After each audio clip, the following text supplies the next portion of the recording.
السلام علیکم الحمدللہ والصلاۃ والسلام علی رسول اللہ وعلی آلہ وصحبہ اجمعین۔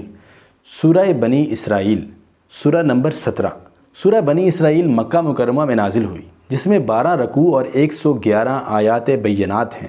بنی اسرائیل حضرت یعقوب علیہ السلام کی اولاد کو کہتے ہیں، چونکہ اس سورہ مبارکہ میں بنی اسرائیل کی 2 مرتبہ تباہی کا ذکر کیا گیا ہے، اسی مناسبت سے اس سورہ مبارکہ کا نام بنی اسرائیل رکھا گیا۔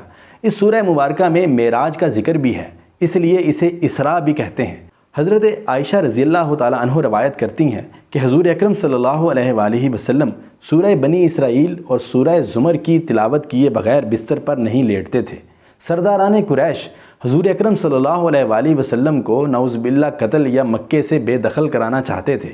اس پر خوشخبری سنائی گئی کہ اللہ سرداران قریش کو غیر مستحکم اپ روٹ کر دے گا، اور کفار مکہ کو تنبیہ کی گئی اور بطور عبرت یہ سمجھایا گیا کہ بنی اسرائیل نے 2 مرتبہ ملک شام میں فساد مچایا تو دونوں بار ان کو سزا دی گئی۔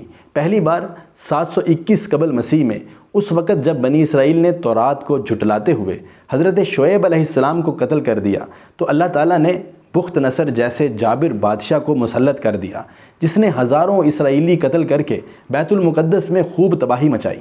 پھر حضرت عزیر علیہ السلام کی اصلاحی کوششوں سے بنی اسرائیل کو دوبارہ عروج حاصل ہوا، لیکن ان کے بعد بنی اسرائیل نے دوبارہ نافرمانی اور سرکشی شروع کر دی اور حضرت زکریا اور حضرت یحییٰ علیہ السلام کو بے دردی سے قتل کر دیا۔ چنانچہ اللہ کا قانون بھی دوبارہ پلٹا اور پھر بابل کے ایک ظالم بادشاہ ٹائٹس نے 70 عیسوی میں حملہ کر کے اسی طرح کی تباہی مچائی۔